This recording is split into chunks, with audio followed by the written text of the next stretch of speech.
Dear students, welcome back after a gap. Of course आपका बहुत बहुत स्वागत है फिर से एक सेट मतलब स्टेट एलिजिबिलिटी टेस्ट जो असिस्टेंट प्रोफेसर बनने के लिए उस स्टेट में जरूरत होती है। ये SLET कहते हैं, जो SLET कमीशन है असम वो लेती है। सभी नॉर्थ ईस्ट स्टेट में यदि आप असिस्टेंट प्रोफेसर बनना चाहते हैं तो स्टेट एलिजिबिलिटी टेस्ट उसकी 2025 की पॉलिटिकल साइंस की पेपर को एज यूजुअल हम एनालाइज करेंगे with lots of explanation additional information. आप चौंकेंगे कि ये पार्ट 1 क्यों है, क्योंकि मुझे टाइम नहीं मिल रहा है और मुझे लगा कि यदि मैं 100 क्वेश्चन के लिए वेट करूंगा तो और 2-3 दिन बीत जाएगी, इसलिए 50 क्वेश्चन लेके इस सीरीज में और फिर तुरंत ही मे बी टुमारो और day after tomorrow another 50 question of part 2। Okay, आपको देखने में भी आसानी होगी, थोड़ी कम टाइम में हो जाएगी और ये यूजफुल होगा यूजीसी नेट और सभी एग्जाम के लिए, इवन पीजी इंट्रेंस टेस्ट के लिए, बिकॉज ये पेपर मुझे बहुत अच्छा लगा है। चलिए देखते हैं कैसे, क्योंकि ये मीडियम लेवल का एक वैसा क्वेश्चन जैसा पूछा जाना चाहिए। Let us begin. इससे पहले ही क्वेश्चन आंसर का दौर हो शुरू, आपको जानना चाहिए और मुझे आपको बताना चाहिए कि 2 बैच अभी जो है ऑनलाइन टेस्ट सीरीज की चल रही है, जो एक अलग ही एक्सपीरियंस है। It is not only solving questions of matching level but living meaningful life for a while in A group preparing for an examination. केवल एग्जामिनेशन के लिए नहीं बल्कि मैं कहूँगा कि खुशनुमा एक्सपीरियंस के लिए भी आप इसको ज्वाइन कर सकते हैं। यदि आप नेट JRF 2025 साइकिल दे रहे हैं, जून 2025 साइकिल, या सेट या असिस्टेंट प्रोफेसर SSB PGT इन सब यदि एग्जाम को आप दे रहे हैं तो ये जून तक जो है ये बैच चलेगी। अभी ये बैच कुछ दिन हुए हैं लेकिन इससे कोई फर्क नहीं पड़ता, क्योंकि सारे जो मॉक पेपर हैं वो ऑलरेडी अवेलेबल हैं, आप उसको ले सकते हैं पहले के, और उसके जो लाइव सेशन है वो रिकॉर्डेड है, इसलिए आप कुछ भी लूज नहीं करते हैं, कभी भी आप ज्वाइन कर सकते हैं। इसके बारे में कुछ जानकारी यहाँ दी गई है और इस मेल आईडी को जरूर आप नोट कर लीजिए, इस पे ही आपको करना है। ये सिंपल है, पॉल साइंस हेल्प तो आप जानते हैं, नेट जून 25 20 हटा दिया है मैंने @gmail.com पे स्पेसिफिक मेल है जिसमें कि आप मेल करके रिक्वेस्ट कर सकते हैं, आगे आपको गाइड किया जाएगा। आई होप कि ये बुक का फायदा आप उठा रहे हैं यूजीसी नेट या अदर एग्जाम के लिए। यदि नहीं तो आप अपने साथ अन्याय कर रहे हैं।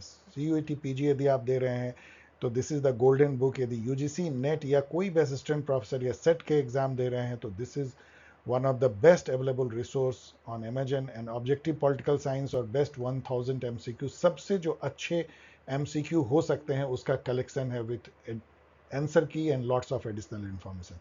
ये सभी जो है अमेजन पे अवेलेबल हैं किंडल वर्जन में एट नॉमिनल कॉस्ट।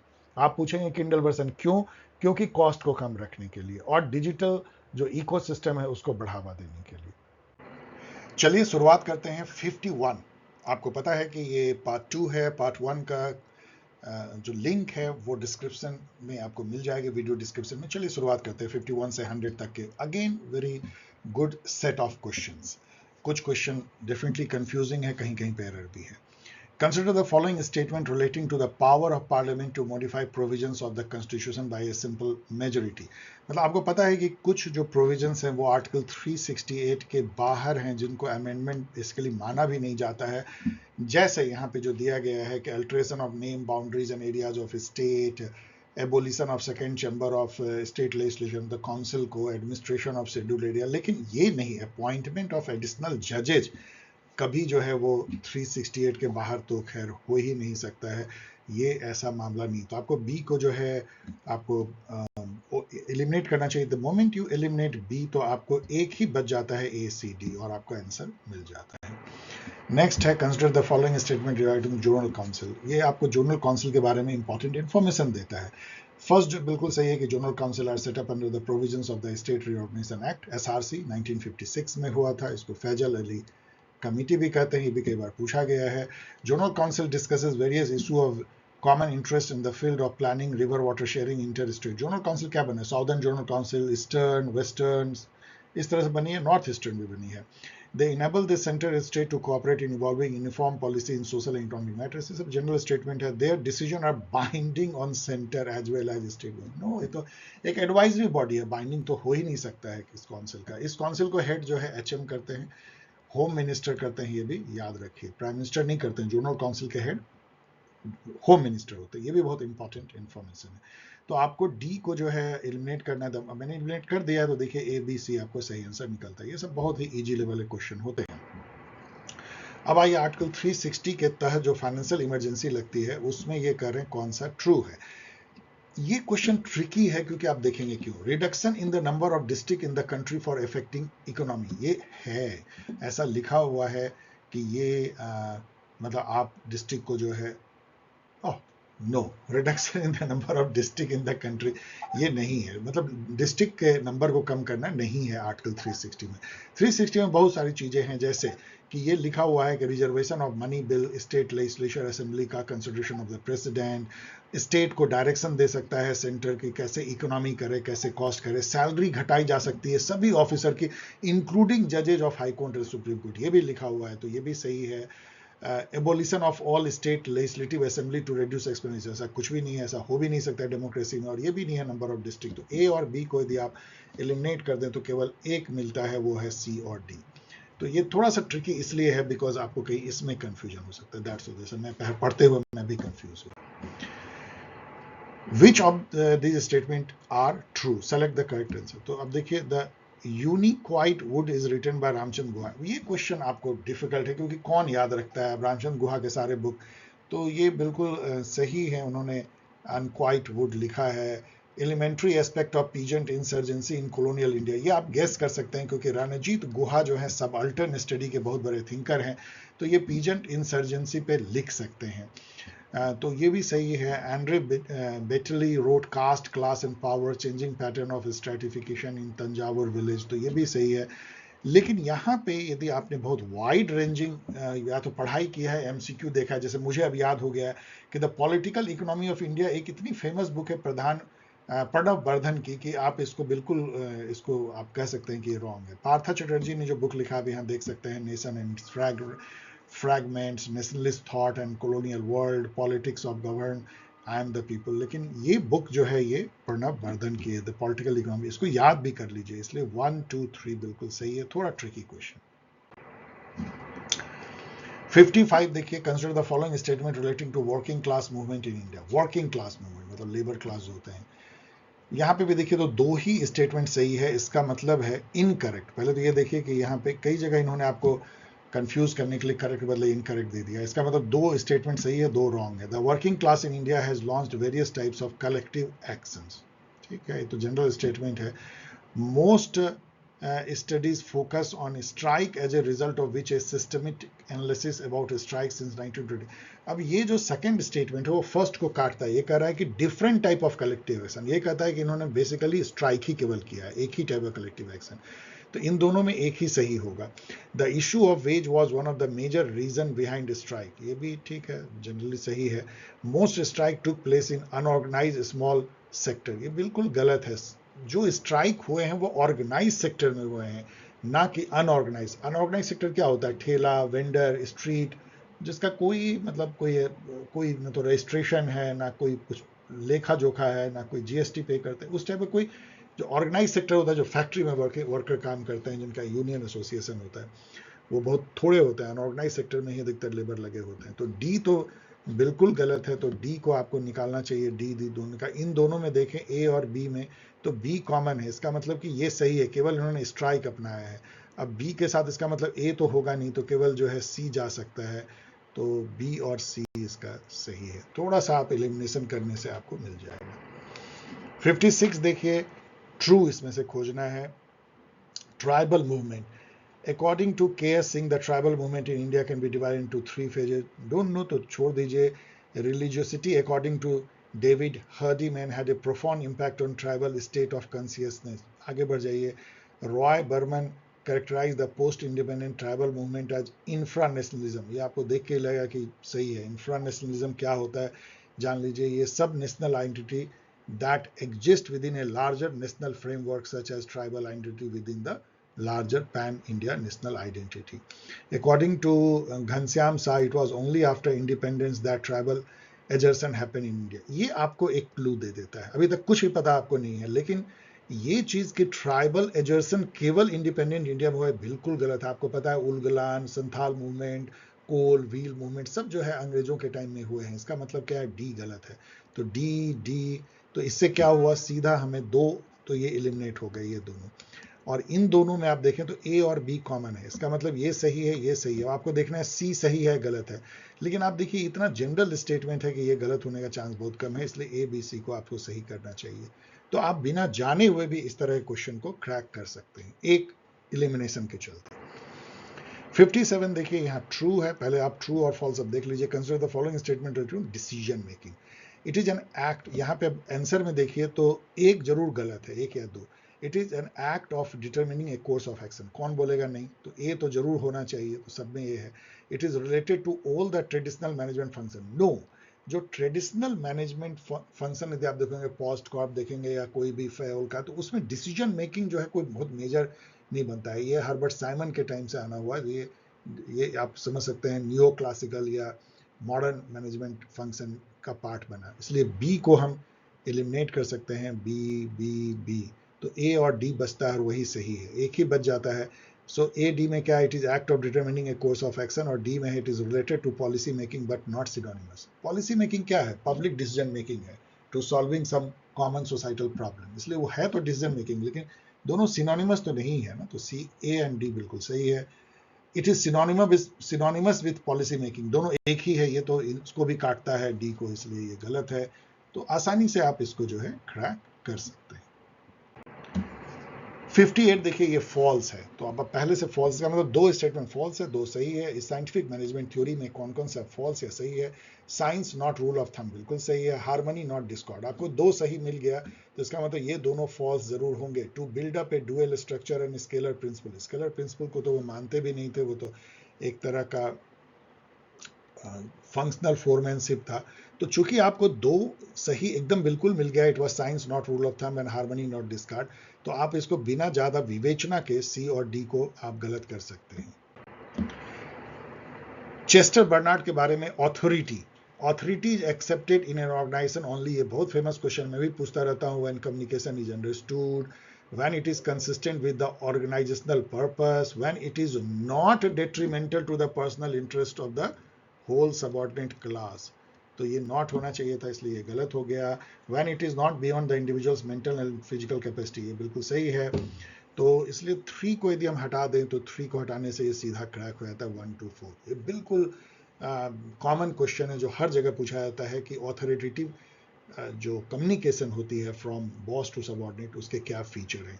तो बॉस को ये ध्यान रखना चाहिए कि आप ऐसा कुछ ना दो जो कि समझ में ना आए, जो आपके सबऑर्डिनेट के कैपेसिटी में करने लायक ना हो, मेंटल या फिजिकल, या जो ऐसा हो जिससे कि उसकी खुद की प्रिजर्वेंस, सेल्फ प्रिजर्वेशन जो है खतरे में आ जाए, तो वो भी वो नहीं करेगा। एंड ऑर्गेनाइजेशन का पर्पस से यदि हट के हो तो भी वो क्वेश्चन कर सकता है। यहाँ 60 में मैच करना है बहुत आसान है, आप कबीर को सिंक्रेटिज्म से मैच कर सकते हैं, रमाबाई को आप हाई कास्ट हिंदू वुमेन इनके बुक से, जिया बरानी को आप तारिकी फिरोजशाही से, और टैगोर को nationalism in Japan. In fact nationalism in Japan जो है एक एस्से है, जो उनकी एक बुक नेशनलिज्म 1917 की बहुत फेमस बुक है, उसमें बहुत सारे चैप्टर हैं, उसमें एक नेशनलिज्म इन जापान करके है, और वो मुझे लगता है जापान विजिट भी उन्होंने किया था और वहाँ नेशनलिज्म पे उन्होंने भाषण भी दिया था। ओके, अब इसको मैच कर लीजिएगा, easy.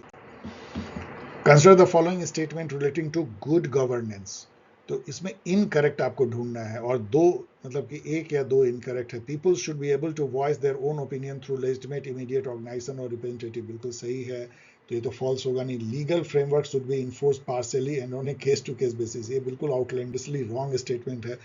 Case to case basis में यूनिवर्सली होना चाहिए और पार्शियली नहीं होना चाहिए, तो बी गलत है।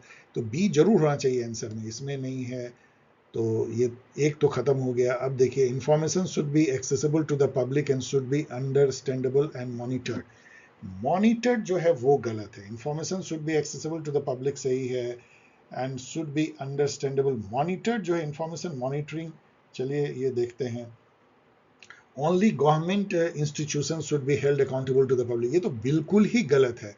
तो ये तो डी जरूर होना चाहिए, तो बी और डी आपको मिल गया। इसका मतलब ये सही है कि information should be accessible to the public and should be understandable and monitor, मतलब इंफॉर्मेशन मॉनिटरिंग सर्विलेंस नहीं है, चलिए ये कहना चाहते हैं। ओके, बी और डी आपको मिल गया फॉल्स स्टेटमेंट, तो यही सही है, easy question.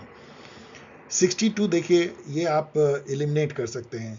Lokpal appoints the following important officers for its proper function. यहाँ आप इसको छोड़ भी दीजिए, आपको कंफ्यूजन है तो यहाँ देखिए, secretary of Lokpal, director of CBI and member of Lokpal. Director of CBI जो है आपको सबको पता होना चाहिए कि ये लोकपाल भर्ती नहीं करता है। ऑफकोर्स उस पर थोड़ी उसकी है सुपरिटेंडेंस, लेकिन डायरेक्टर ऑफ सीबीआई अलग सिलेक्शन कमेटी है। तो इसका मतलब 4 गलत है। 4 को जैसे ही हम हटाते हैं आपको आंसर मिल जाता है 1 2 3, इजी। इसका मतलब है ये सब जो है लोकपाल भर्ती करते हैं, director of inquiry, director of prosecution, secretary. 63 देखिए, consider the following statement relating to the role of civil society organisation in governance. Civil society आपको पता है क्या होती है, जो मार्केट नहीं है और जो स्टेट नहीं है। जो थर्ड सेक्टर है वो सिविल सोसाइटी है। सिविल सोसाइटी ऑर्गेनाइजेशन, अब यहाँ पे देखिए ये करेक्ट पूछ रहा है और 1 या 2 गलत है। Civil society organisation monitors government policies and action, कर सकते हैं। Civil society organisation engage in advocacy of citizen right, कर सकते हैं। They defend the right of the poor, कर सकते हैं। They formulate public policy, no. Civil society formulate, वैसे कुछ एग्जाम्पल है, इंडिया में जन लोकपाल बिल में उनका भागीदारी था, लेकिन they are not primarily policy making body. तो डी को यदि आप जैसे ही काटते हैं तो वैसे ही आपको आंसर मिल जाता है A B C, easy.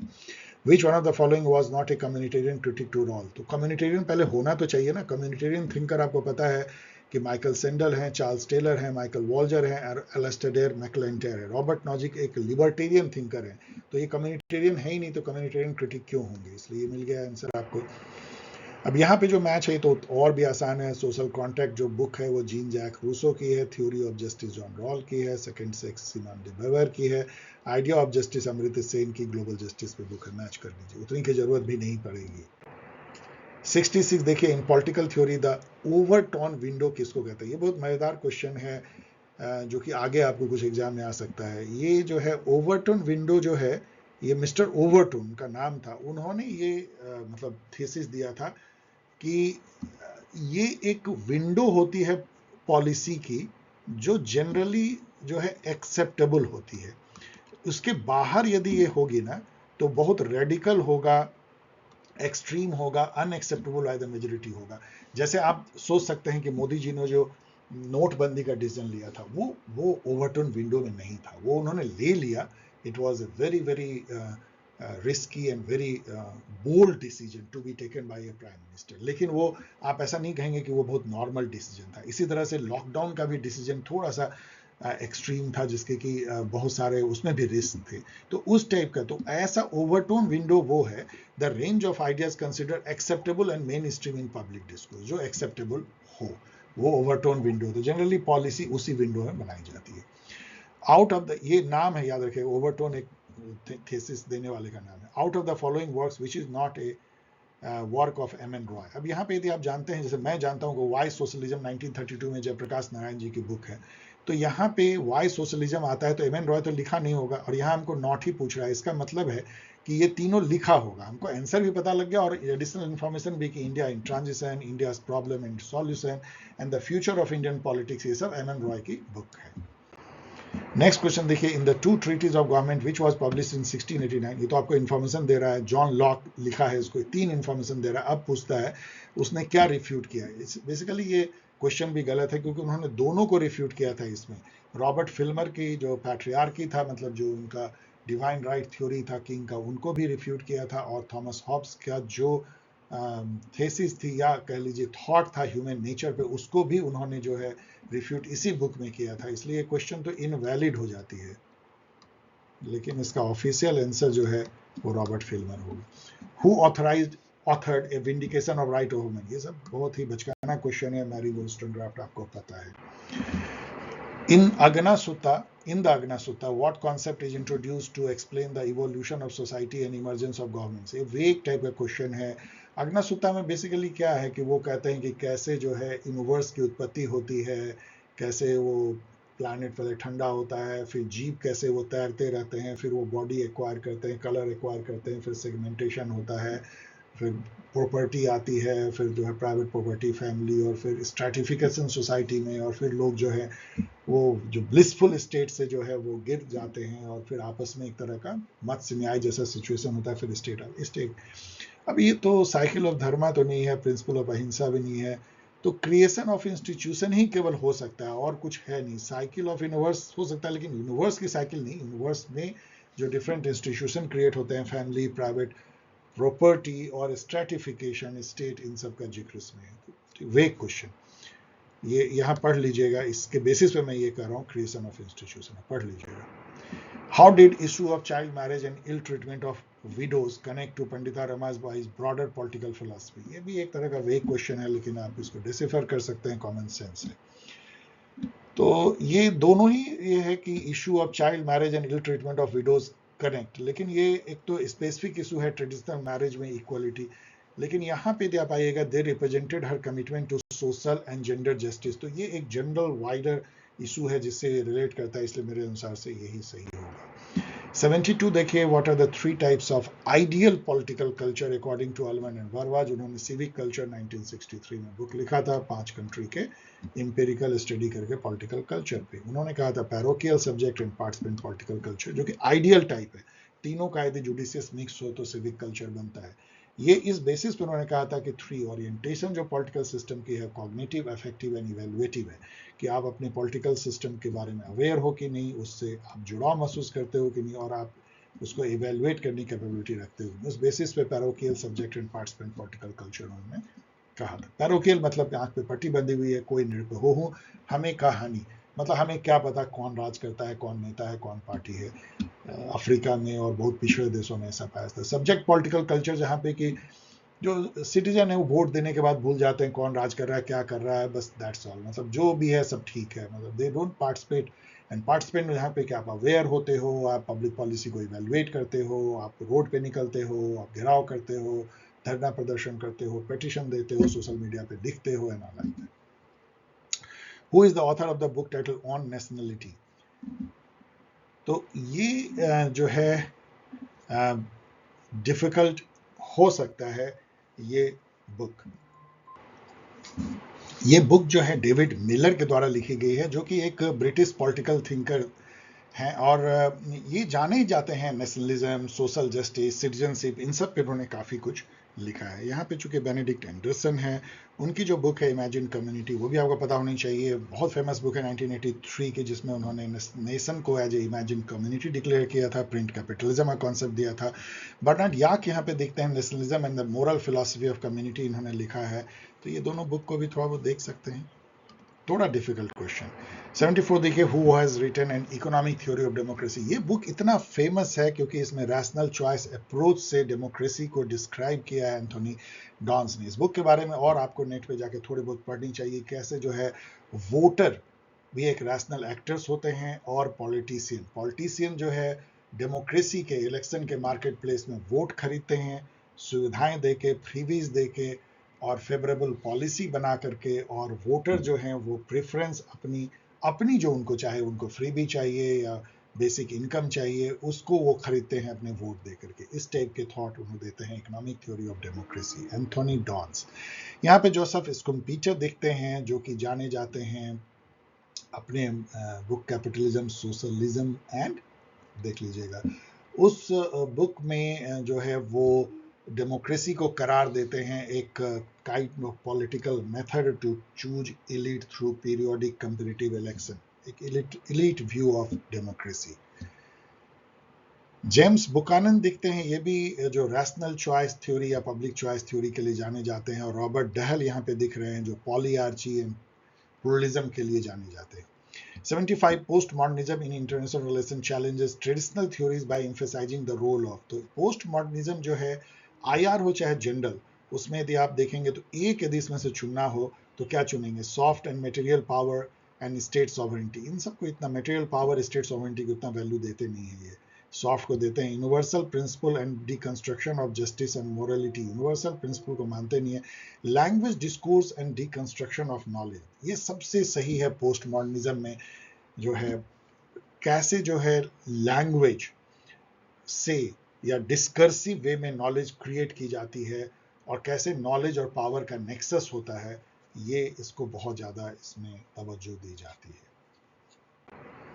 Which idealist scholar is best known for his advocacy of the concept of collective security as a means to prevent war and aggression in the international environment. ये question थोड़ा confusing है, मुझे लगता है कि उतना सही भी नहीं है, क्योंकि इसमें सही आंसर होना चाहिए था वुड्रो विल्सन, क्योंकि वो कलेक्टिव सिक्योरिटी के सबसे बड़े थिंकर हैं। लेकिन चलिए सेकंड बेस्ट यदि मैं कहूँ तो इमानुएल कांत होंगे, जिनके जो जो बुक थी परपेचुअल पीस, उसी पे कलेक्टिव सिक्योरिटी का थेसिस जो है 14 पॉइंट प्रिंसिपल वुड्रो विल्सन देते हैं। इसीलिए इमानुएल कांत के साथ मैं जाऊंगा। नॉर्मन एंगल जो है एक आइडियलिस्ट, मोरल आइडियलिस्ट थिंकर थे, लेकिन he is not known for collective security.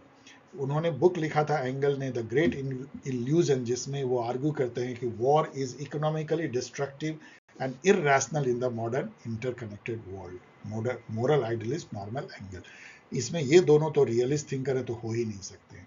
The agenda for piece जो है वॉज इनिशिएटेड बाय, इनफैक्ट ये एक रिपोर्ट था जो यूएन जनरल सेक्रेटरी जब थे बोट्रोस गैली, तो उन्होंने इसको रिलीज किया था यूएन सेक्रेटेरिएट से। तो ये तो आंसर तो चलिए UN secretariat, but you must know कि ये 1995 में ये रिपोर्ट निकली थी।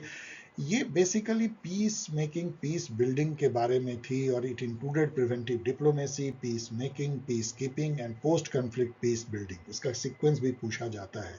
बुट्रोस घाली एसोसिएटेड थे, ये भी पूछा जाता है। Which one of the following was not the basis invoked by US for attacking Iraq in 2003? बहुत सारे फ्लिम्जी ग्राउंड जो है यूएसए ने जुटाए थे कि सद्दाम हुसैन का अलकायदा से लिंक है, ऐसा कोई लिंक पता नहीं चला, और वो वेपन ऑफ मास डिस्ट्रक्शन रखते हैं, ऐसे बायोलॉजिकल, केमिकल, न्यूक्लियर वेपन भी बना रहे हैं, ऐसा भी कुछ नहीं मिला। और वो बेसिकली रिजीम चेंज चाहते थे इराक में, क्योंकि उनको था कि ये प्रिवेंटिव एक्शन है, ये टेररिज्म को बढ़ावा देते हैं, ये सब था। लेकिन ये नहीं था कि Iraq has not withdrawn fully from Kuwait. Kuwait से तो गल्फ वॉर के बाद ही वो हट गए थे, तो डी जो है वो गलत है। तो ये 3 है, और ये हमेशा याद रखा जाएगा कि यूएसए ने जबरदस्ती इराक पे हमला किया। The last Indo-Chinese military clash took place in, हम सबको पता है कि 2020 में कोरोना का काल चल रहा था, और गलवान वैली में जो है क्लास होती है इंडियन एंड चाइनीज सोल्जर्स की।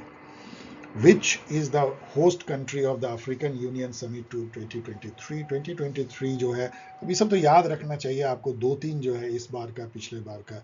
तो 2023 इथियोपिया अदिस अबाबा में होती है, जो कि उसके हेडक्वार्टर भी है अफ्रीकन यूनियन के। इसमें 55 नेशन है। How long can vice president act as president when the office of the president fall vacant? यदि कभी भी कंफ्यूजन हो तो 6 फार्मूला को याद कीजिए, 6 वीक, 6 मंथ, यही जनरल टेन्योर रहता है, यहाँ भी 6 मंथ है। 6 मंथ के अंदर में जो है प्रेसिडेंट का द ऑफिस फॉल करता है किसी कारण से, डेथ, रेजिग्नेशन, तो उसका इलेक्शन होकर फिल कर दिया जाना चाहिए। Which among the following is not a national party according to Election Commission of India? 6 national party Congress, BJP, BSP, आम आदमी पार्टी, एनपीपी नॉर्थ ईस्ट की, और सीपीआईएम है। तो यहाँ पे देखें तो ये क्वेश्चन इनवैलिड हो जाता है अगेन। दूसरा इनवैलिड क्वेश्चन है इस सीरीज का, क्योंकि यहाँ कहा जा रहा है कौन नहीं है, ये भी नहीं है और ये भी नहीं है, ये भी नहीं है। तो इसका होना चाहिए कौन इसमें नेशनल पार्टी है, तो केवल एक जो है बीएसपी है, तो ये बिल्कुल गलत क्वेश्चन है। Who is the author of the book politics in India, structure, process and policy? We all know Rajni Kothari इसके ऑथर है, वेरी फेमस बुक।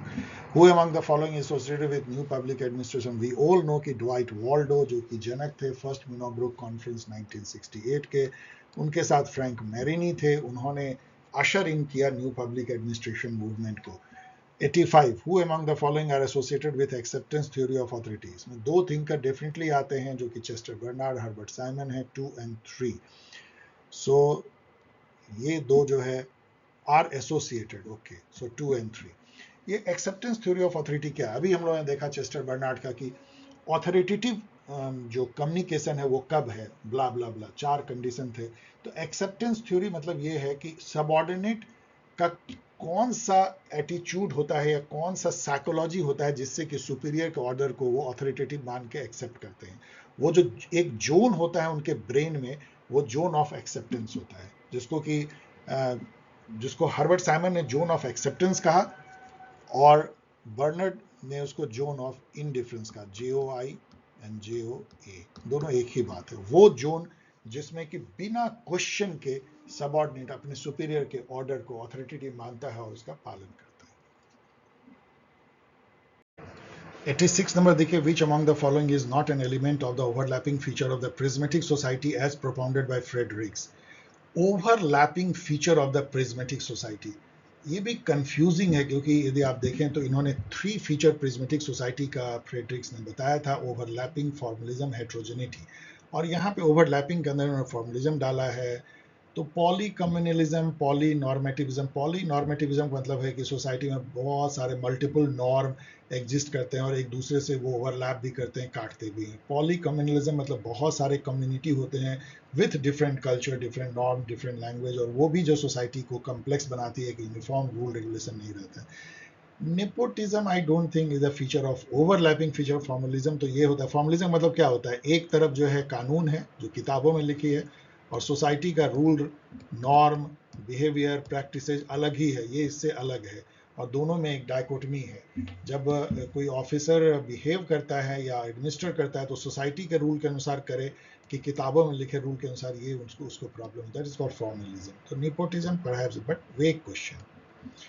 87 देखिए, who among the following does not belong to the new human relation approach. New human relation मतलब देखिए, human relation approach तो Elton Mayo का था, लेकिन बाद में उसको जो मॉडर्न टाइम में जो उसे मॉडिफाई किया गया, उसमें क्रिस आर्गेरिस आते हैं, रेनेसिस लाइकट आते हैं, जो लाइकट स्केल उन्होंने दिया था, लिम्पिन स्ट्रक्चर का भी कॉन्सेप्ट दिया था, बहुत सारे उन्होंने दिए हैं। वॉरेन ऑथोरिटी कितने टाइप के होते हैं उन्होंने दिया है, वॉरेन बेनीज आते हैं, लेकिन एल्टन मायो तो ट्रेडिशनल ह्यूमन रिलेशन अप्रोच जो पहली बार आया था उसके हैं, इसलिए बी होगा। Which among the following is not an initiative of NITI Aayog? तो नीति आयोग बहुत सारे इनिशिएटिव लिया है, लाइक डिजिटल इंडिया, अटल इनोवेशन मिशन, जल जीवन मिशन, लेकिन मेडिकल एजुकेशन रिफॉर्म तो आप कॉमन सेंस से समझ सकते हैं कि ये क्यों नीति आयोग के दायरे में होगा। 89 देखिए, which among the following public policy relate to insuring food security for the poorest of poor.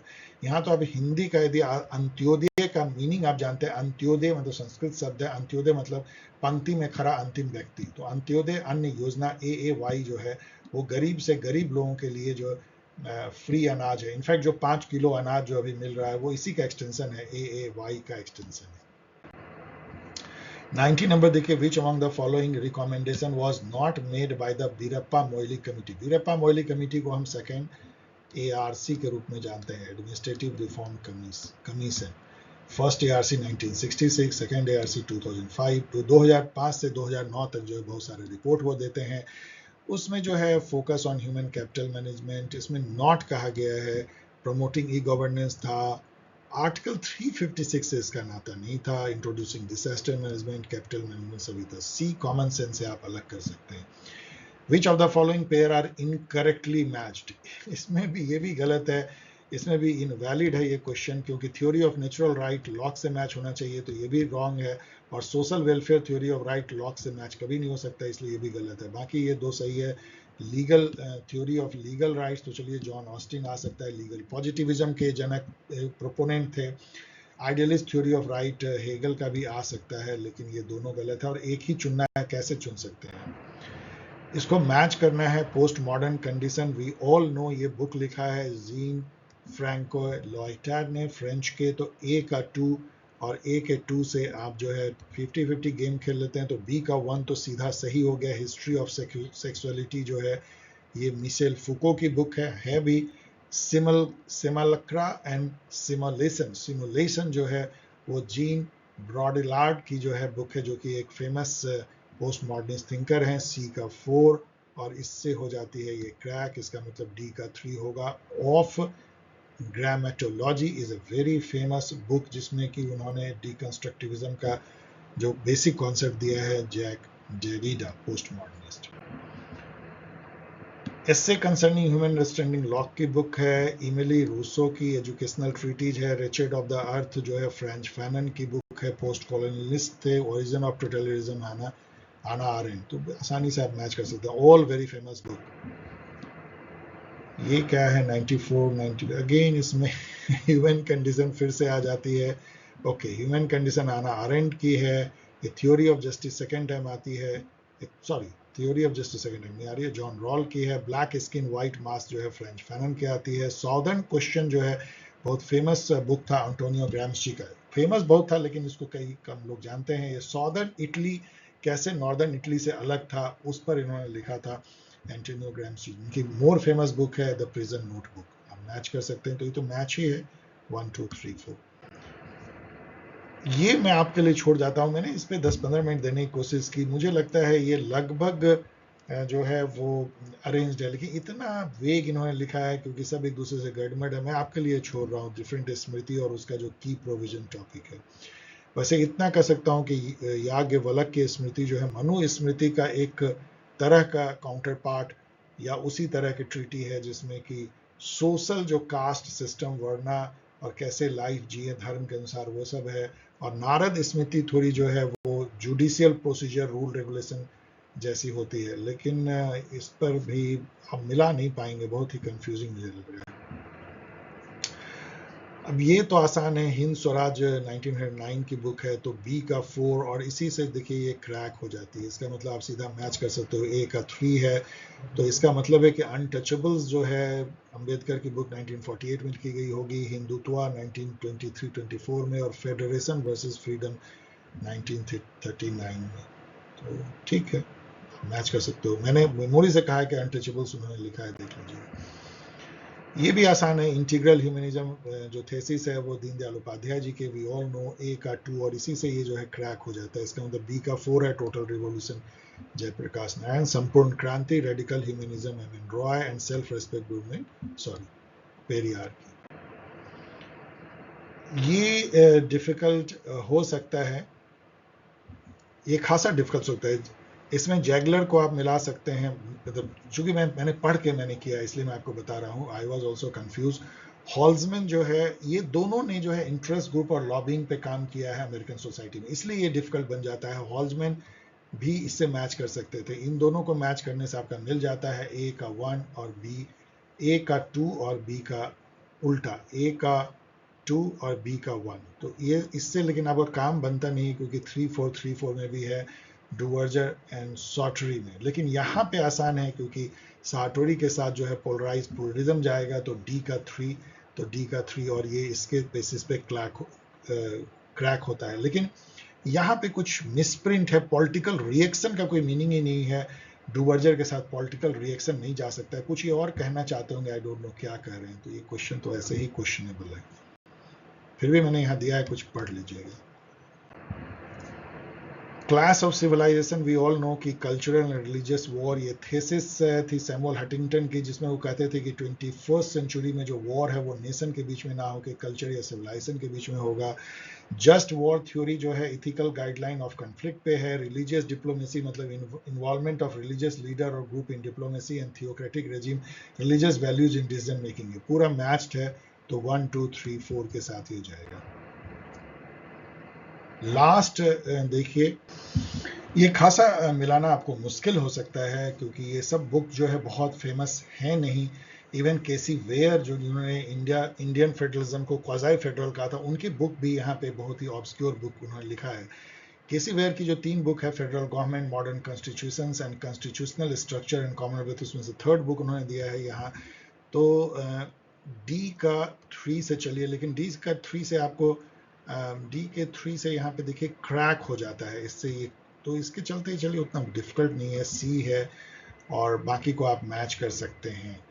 1 का ए का 1, इसका मतलब लिविंग स्टोन लिखा है federalism and constitutional change.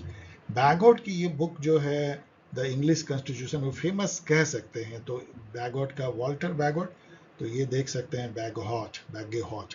And sir Ivor Jennings की जो बुक है पार्टी पॉलिटिक्स, उतनी फेमस नहीं है। इनकी और बुक्स कुछ ज़्यादा फेमस है, लेकिन पार्टी पॉलिटिक्स भी लिखा है उन्होंने। तो ठीक है, आप मैच कर सकते हैं, सी इज द राइट आंसर। तो डियर स्टूडेंट, चलिए इससे पहले कि मैं आपको थैंक यू बोलूं, मुझे बहुत मज़ा आया इन दोनों पेपर, इन दोनों सीरीज में एक पेपर वो करके, जो SLET, एक स्टूडेंट ने पूछा ये SLET क्या भला है, तो ये नॉर्थ ईस्टर्न स्टेट की सेट है, स्टेट एलिजिबिलिटी टेस्ट, जो वहाँ पे यदि आपको असिस्टेंट प्रोफेसर बनने हैं असम से लेकर नॉर्थ ईस्ट में, तो आपको एग्जाम पास करना पड़ता है। तो ये बहुत इंपॉर्टेंट एग्जाम है और इसमें क्वेश्चन अच्छे पूछे गए। आपने ये देखा कि कुल मिला के 7-8 क्वेश्चन जो है वो रॉन्ग हो गए हैं, क्योंकि सेटर ने ध्यान नहीं दिया है। ये एक गलत बात है, इतनी ज़्यादा क्वेश्चन रॉन्ग होना, वो भी सिली मिस्टेक और कंटेंट के मिस्टेक। ऐसा देख के लगता है कि बेध्यानी से क्वेश्चन सेट किया गया है, लेकिन फिर भी बहुत नॉलेज ये आपको देता है। सो थैंक्स फॉर वॉचिंग, और यदि आपको पसंद आया हो तो इसको शेयर करें, लाइक करें, सब्सक्राइब करें, और यहाँ 2 बैच जो चल रहा है उसके बारे में आपको इन्फॉर्मेशन दे रहे हैं। क्रैश कोर्स चल रही है, JMI, ANU, CPET, जो CUET PG से बाहर जो PGET बचे हुए हैं, जो सभी अप्रैल, मई और कुछ जून में हो रहे हैं। इसमें आप रजिस्टर कर सकते हैं अपना नेम, टेलीग्राम ID और मोबाइल नंबर paulsciencehelp@gmail.com से।